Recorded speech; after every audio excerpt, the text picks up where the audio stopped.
Hello বন্ধুরা, কেমন আছো? আশা করি ভালো আছো। আমি ভালো আছি। এই দেখুন বন্ধুরা, তোমাদের সঙ্গে আজকে শেয়ার করব চুষি পিঠে, কালারিং চুষি পিঠে। কে কে খেয়েছে বলবে।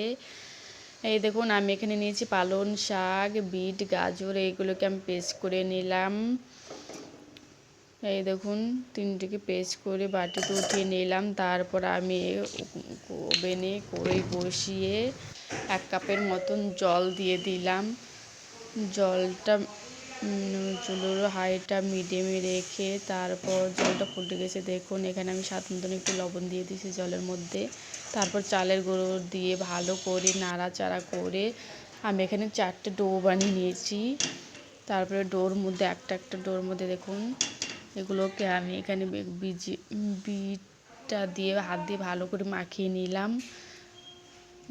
চুলের ওভেনটা একদম নর্মাল করে ওভেনে রেখে দিয়েছি, যাতে একটু রস থাকলে টেনে যায়, সেই জন্যে। এই দেখুন, এক এক করে আমি সবগুলো এরকম করে হাত দিয়ে মাখিয়ে নিলাম।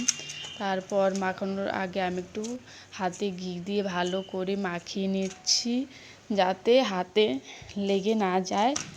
একই পদ্ধতিতে সবগুলো আমি ওরকম করে ডো বানিয়ে নিলাম। দেখুন বন্ধুরা, কি সুন্দর হয়েছে। রং ছাড়া মনে হচ্ছে না, মনে হচ্ছে রং দিয়ে করেছি। কি সুন্দর লাগছে। তারপর আমি থালা দিয়ে ঢেকে কিছুক্ষণ পরে ফিরে আসলাম। তারপর দেখুন, এখানে আমি যেহেতু ঘি মাখিয়েছিলাম, সেই জন্য হাতেও লাগছে না, একটার সঙ্গে একটা লেগেও যাচ্ছে না পিঠে। কি সুন্দর পিঠে হচ্ছে। তারপর এরকম করে আমি লম্বা করে বানিয়ে তারপর এরকম করে কাটছি। দেখুন বন্ধুরা, এরকম করে তোমরা না কাটতে পারলেও হাত দিয়ে অল্প অল্প ছোটো ছোটো করে কেটে নিতে পারো। এভাবে আমার সবগুলো কাটা হয়ে গেছে। দেখুন বন্ধুরা, কি সুন্দর লাগছে দেখতে। মনে হচ্ছে যে কালার করেছি, কিন্তু কোনো রং বা কালার কোনো কিছুই করিনি, তোমাদের দেখালাম। তারপরে ওভেনটা জ্বালিয়ে আমি কড়াইতে দুধ নিয়েছি 1 লিটারের মতন। দুধটা ভালো করে জাল হয়ে তারপর 4টে তেজপাতা দিয়ে আবার কিছুক্ষণ ফুটিয়ে এখানে আমি পরিমাণ মতন, স্বাদ মতন, যে যেরকম মিষ্টি খাবে সেই পরিমাণ মতন দিয়ে দেবে। আমি এখানে একটু চিনি আর পাটালি গুড় দিয়ে আবার কিছুক্ষণ জাল করে